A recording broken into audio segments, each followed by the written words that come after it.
వస్తున్నా.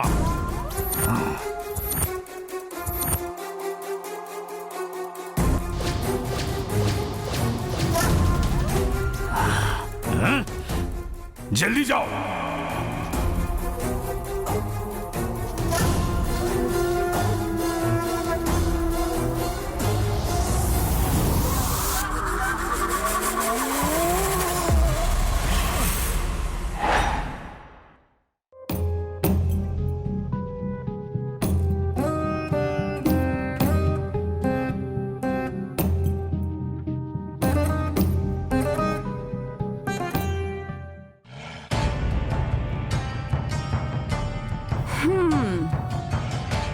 మీరు బాధగా కూర్చున్నంత మాత్రాన వాళ్ళ బాధలేమన్నా తీరతాయా?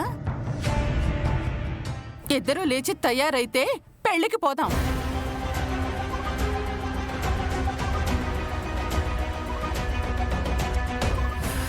అబ్బో, మనోహరి పెళ్ళేమో కానీ మీ మౌనవ్రతంతో నన్ను చంపేస్తున్నారు. అయినా అందరూ కూడా తప్పంతా మనోహరిదే అంటారు కానీ ఏంది భాగి, జరిగిన దాంట్లో నీ తప్పేం లేదా? ఏంటే నా కూతురు చేసిన తప్పు? అందరి మంచి కోరుకోవడం తప్ప? అందరూ బాగుండాలని కోరుకోవడం తప్ప? అన్నం పెట్టిన వాళ్ళ ఇంటికి అండగా నిలబడ్డం తప్ప? పాపం భయంతో ఆ పిల్లలు తన పంచను చేరారు చూడు, వాళ్ళకి ధైర్యం చెప్పడం తప్ప? అన్యాయాన్ని ఎదిరించడం తప్ప? జీతం ఇచ్చిన వాళ్ళ జీవితాలు ఏమైపోతే నాకెందుకులే అనుకోలేదు చూడు, అది తప్ప? ఏమిటే నా కూతురు చేసిన తప్పు? అవునయ్యా, ఇవన్నీ తప్పులే. అయినా పనికి గిట్లా పోతే పని చేసుకుని రావాలే కాని ఏంది లొల్లి? ఇంట్లో పెత్తనం చూపిస్తా, పౌరుషంతో సవాళ్లు విసురుతా అంటే ఇటే దొంగ అని ముద్ర వేయించుకొని బయటికి రావాల్సి వస్తుంది.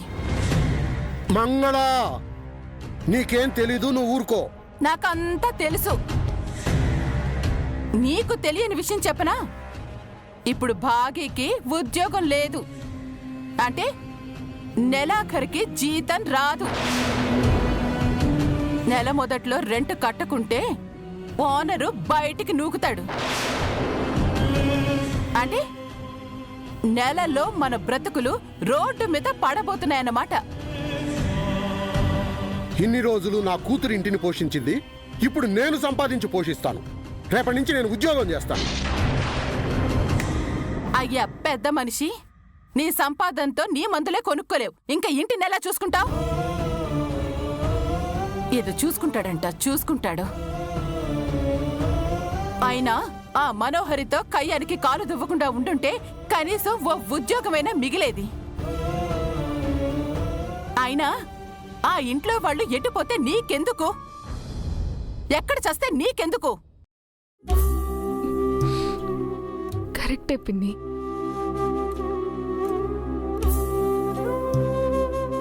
నువ్వు చెప్పింది చాలా కరెక్ట్. కష్టాల్లో సాయం చేసిన వాళ్ళు ఎటుపోతే నాకెందుకులే అనుకోవడం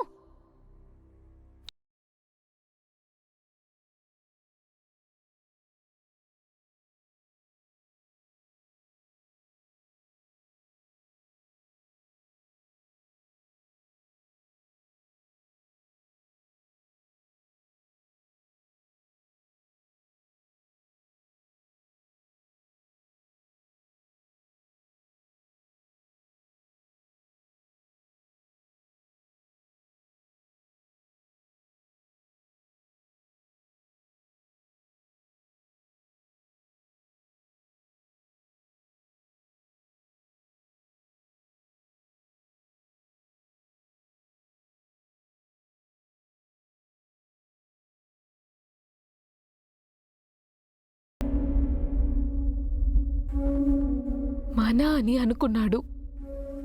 మన కష్టాన్ని అడగకుండానే తీర్చాడు. సమస్యల్లో అండగా నిలబడ్డాడు. అలాంటి వారు సమస్యల సముద్రంలోకి వెళ్తున్నారని తెలిసినా, కోరి కష్టాలని తెచ్చుకుంటారని తెలిసినా జరిగింది జరుగుతోంది, జరగబోయేది అన్నీ అన్నీ తెలిసినా ఏమీ చేయలేని నిస్సహాయులై ఉన్నాం కదా. అందుకు నాకు బాధగా ఉంది నాన్న. చేతగాని దానిలా అనిపిస్తుంది. వాళ్ళకి తెలుసో తెలియకో చాలా రుణపడిపోయాను నాన్న. ఆ ఇంట్లో వాళ్ళ ప్రేమని, ఆ పిల్లల నమ్మకాన్ని అన్ని వాటితో కోల్పోబోతున్నాను నాన్న. కోల్పోబోతున్నా.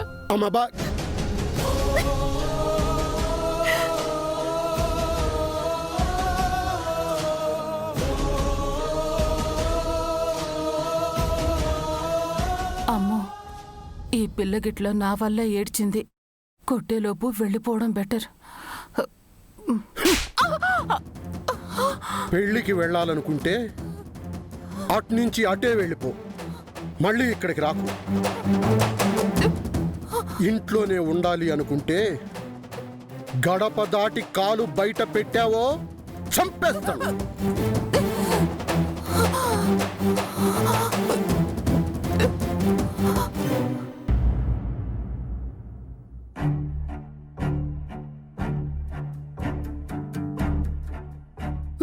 మా అరుంధతి అమ్మగారు కనుక ఇక్కడే ఉంటే మనోహర్ అమ్మగారిని ఈ కుటుంబం జోలికి కూడా రాల్చేది కాదు. అమ్మ అరుంధతమ్మ, మీరే కనుక ఇక్కడ ఉంటే, జరిగిందంతా చూస్తూ ఉంటే ఆ దేవుడితో గొడవ పడైనా ఈ పెళ్లిని ఆపేయాలి.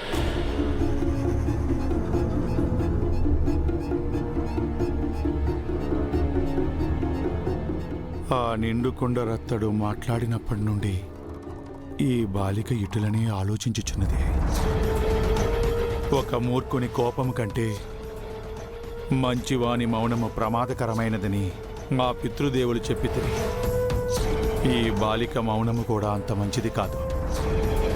ఈ మౌనము నుండి వచ్చు ఆలోచన ఖచ్చితముగా ప్రమాదమునకు దారితీయను. ఆ తప్పు జరగకముందే బాలికను తీసుకుని వెళ్ళవలెను.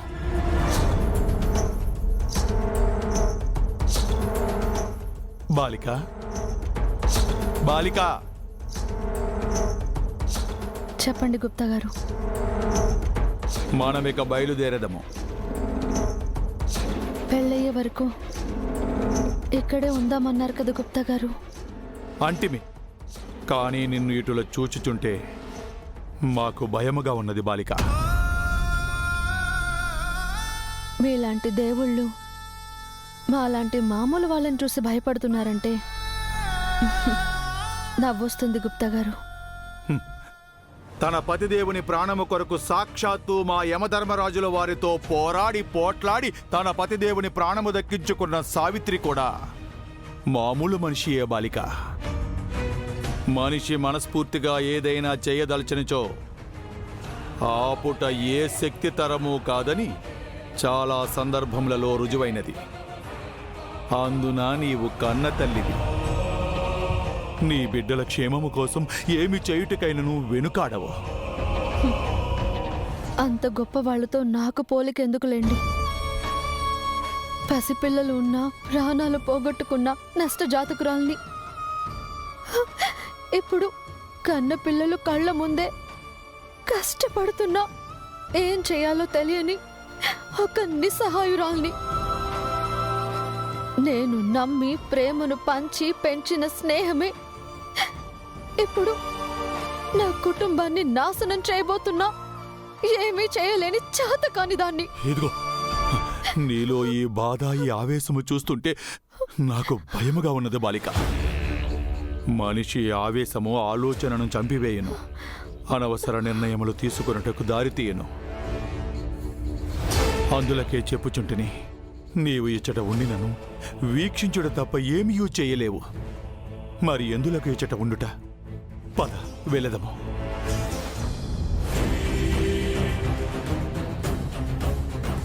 బాలిక, నాతో వచ్చేదనని మాట ఇచ్చితివి, గుర్తున్నదా? గుర్తుంది గుప్తా గారు, గుర్తుంది. అన్నీ గుర్తున్నాయి. ఈ పెళ్లితో నేను నిర్మించుకున్న ఈ చిన్ని ప్రపంచం కూలిపోతుందని గుర్తుంది. నా పేరు చెప్పి ఆ మనోహరి నా కుటుంబాన్ని కష్టపెట్టడానికి తయారవుతుందని గుర్తుంది. ఈ ఇంటికి ఈ కష్టం తెచ్చింది నేనే అని గుర్తుంది. నేను అనేదాన్ని లేకుంటే ఆయన సంతోషంగా ఉండేవారని కూడా గుర్తుంది. మొత్తానికి మంచి మీద చెడే గెలవబోతుందని కూడా గుర్తుంది. ప్రేమ కంటే పగకే ఎక్కువ శక్తి ఉందని కూడా గుర్తుంది. కానీ ఇంకొన్ని గంటల్లో జరగబోయే విధ్వంసం గుర్తు పెట్టుకోవాలంటేనే భయంగా ఉంది గుప్తా గారు. తెలిసి నేను కానీ నా కుటుంబం కానీ ఎప్పుడు ఎవరికి ఏ అన్యాయం చెయ్యలేదండి. మరి మరి మాకే ఎందుకు ఇలా అవుతుందో తెలియడం లేదు గుప్తా గారు, తెలియడం లేదు. బాలిక,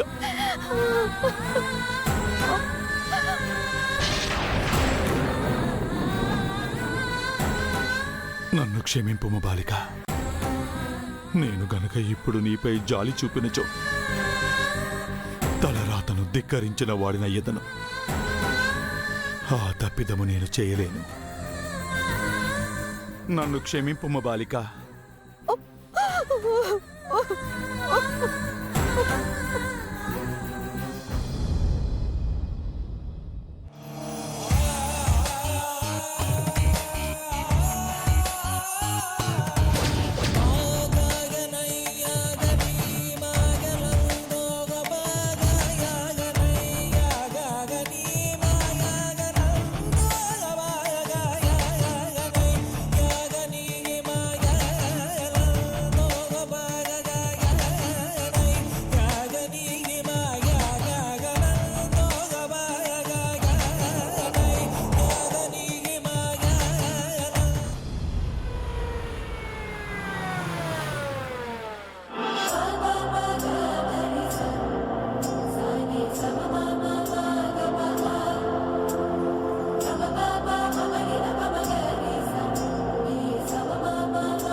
పెళ్లి మండపం దాకా వచ్చాక కూడా నువ్వు పెళ్లి గురించి నా గురించి కాకుండా చచ్చిన దాని గురించి ఆలోచిస్తున్నావు. నాకొచ్చే కోపానికి 6 కని బ్రతికుంటే మళ్ళీ నా చేతులతోనే చంపేసేదాన్ని. చచ్చి బ్రతికిపోయేవారు. అమ్మగారు, ఏదో ఒకటి చేసి అమరేంద్రయ్య గారిని కిందికి దిగేలా చేయండి. అందరూ మనల్ని చూస్తున్నారు.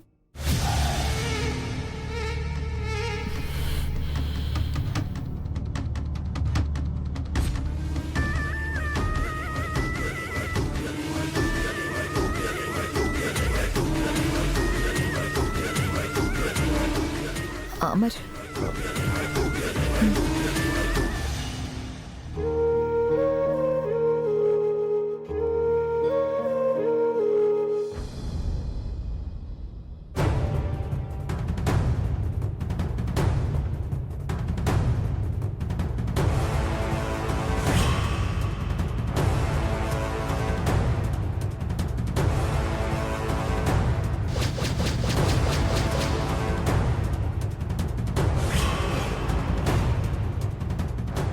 ఎవరి పనిది?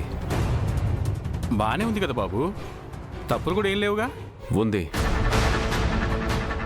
అందులో చాలా పెద్ద తప్పు ఉంది.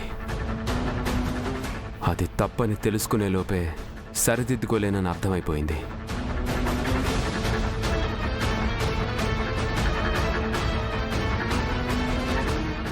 అంటే ఆ అమ్మరికి ఇలాంటివన్నీ ఇష్టం ఉండవు, అందుకే ఇలా మాట్లాడుతున్నాడు. కాసేపట్లో పెళ్ళై జీవితాంతం కలిసి ఉండాల్సిన వాళ్ళు పోస్టల్లో పక్క పక్కన ఉంటే తప్పేంటి?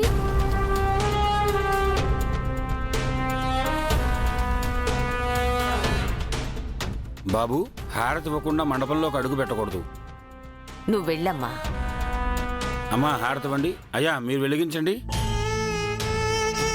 శుభకేతనారోం వైభూయాగం సంజమకం జామార్గం త్రత్తాయే కామాయాంగై మాం తామభగేన సగేన సహ వర్చసా.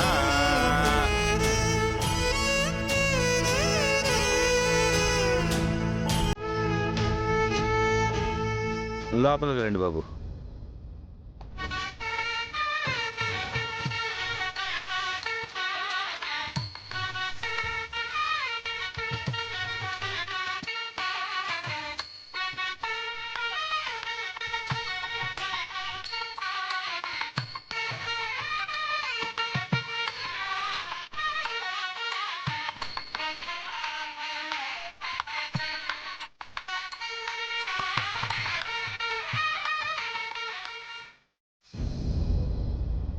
పంతులు గారు, ముహూర్తం ఎన్నింటికి?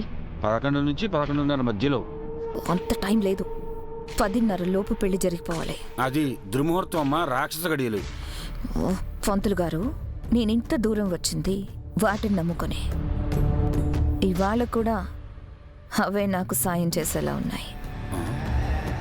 మీరు నేను చెప్పినట్టు పెళ్లి ఎంత త్వరగా కుదిరితే అంత త్వరగా జరిపించేసేయండి. అలాగేనమ్మా, సంభావన ఇచ్చేవారు. మీకు లేని బాధ నాకెందుకు, అలాగే కానిద్దాం.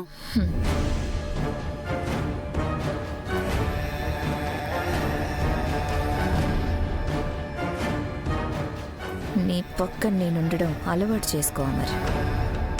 జీవితాంతం మనం ఎప్పుడు పక్క పక్కనే ఉంటాం.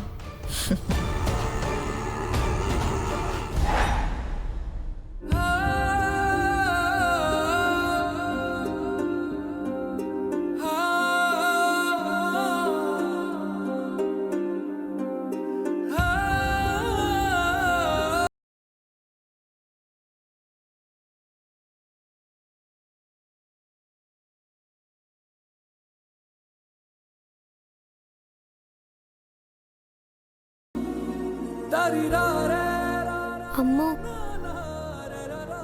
సౌండ్స్ ఆగిపోయాయంటే డాడ్, మనోహరి ఆంటీ వాళ్ళు మండపానికి వెళ్ళిపోయారు కదా.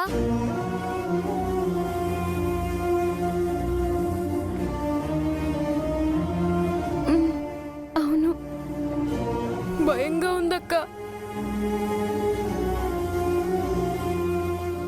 మనం మళ్ళీ మోసపోయామమ్మో. అమ్మెప్పుడు మనతోనే ఉంటానని చెప్పేదా, కానీ మధ్యలోనే వదిలేసి వెళ్ళిపోయింది. ఇప్పుడు మిస్ అమ్మ కూడా ఎప్పుడు మనతోనే ఉంటానని ప్రామిస్ చేసి మధ్యలోనే వెళ్ళిపోయింది.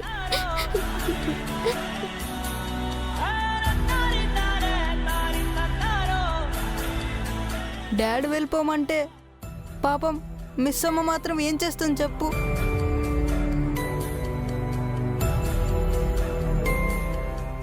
ఇప్పుడు మనల్ని అర్థం చేసుకునే వాళ్ళు ఎవ్వరూ లేరు కదా.